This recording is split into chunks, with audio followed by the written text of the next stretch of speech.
Hello बच्चों, first of all आइए question को रीड करते हैं। The question is in a triangle A B C angle A ratio B ratio C equal to 1:3:2 then what is the ratio of side A, यानी कि small ए से represent किया गया है, बी रेशियो सी।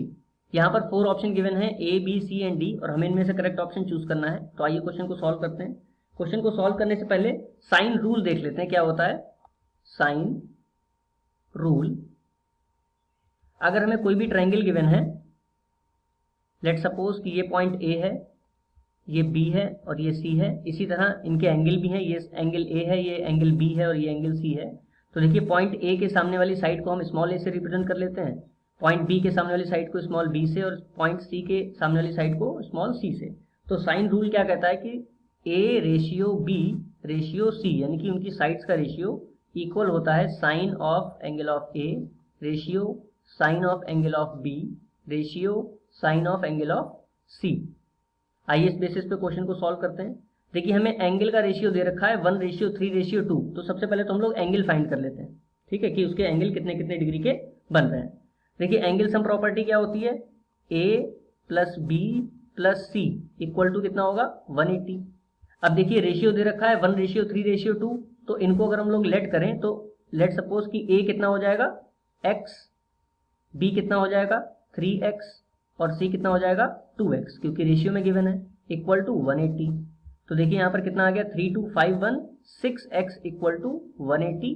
तो x की वैल्यू कितनी आ रही है 30 डिग्री। अब देखिए अगर x की वैल्यू 30 डिग्री आ गई, इसका मतलब एंगल ए की वैल्यू कितनी होगी 30 डिग्री, एंगल बी की वैल्यू कितनी होगी 33 90 डिग्री और एंगल सी की वैल्यू कितनी होगी 32 60 डिग्री। सारे एंगल हमें मिल चुके हैं। अब इसके बाद देखिए साइड्स का रेशियो साइन रूल से फाइंड आउट कर लेंगे। A ratio B ratio C equal to कितना होगा sine of angle of A. अब ए की वैल्यू कितनी है 30 डिग्री, तो साइन 30 हो गया। रेशियो साइन बी, बी की वैल्यू कितनी है 90, तो ये 90 डिग्री हो गया। रेशियो साइन सी, सी की वैल्यू कितनी है 60 डिग्री, तो ये 60 हो गया। ठीक है, अब इसकी वैल्यू पुट कर लेते हैं। साइन 30 की वैल्यू कितनी होती है 1/2, रेशियो साइन 90 की वैल्यू 1, रेशियो साइन 60 की वैल्यू √3/2। ठीक है, अब देखिए 2 से, क्योंकि अपॉन में आ रहा है तो 2 से मल्टीप्लाई कर लेते हैं सब में। तो 2 इधर मल्टीप्लाई कर दिया, इधर मल्टीप्लाई कर दिया, इधर भी मल्टीप्लाई कर दिया। तो यहाँ पर देखिए 2 से 2 कैंसिल हो जाएगा, यहाँ पर भी 2 से 2 कैंसिल हो जाएगा और हमें मिल जाएगा 1:2/3। ये हमारा फाइनल आंसर होगा। अब ऑप्शन चेक कर लेते हैं कि किसमें मिल रहा है 1:2/√3 which is option number A. तो करेक्ट आंसर हो जाएगा ऑप्शन ए। आई होप आपको क्वेश्चन समझ में आया होगा। Thank you.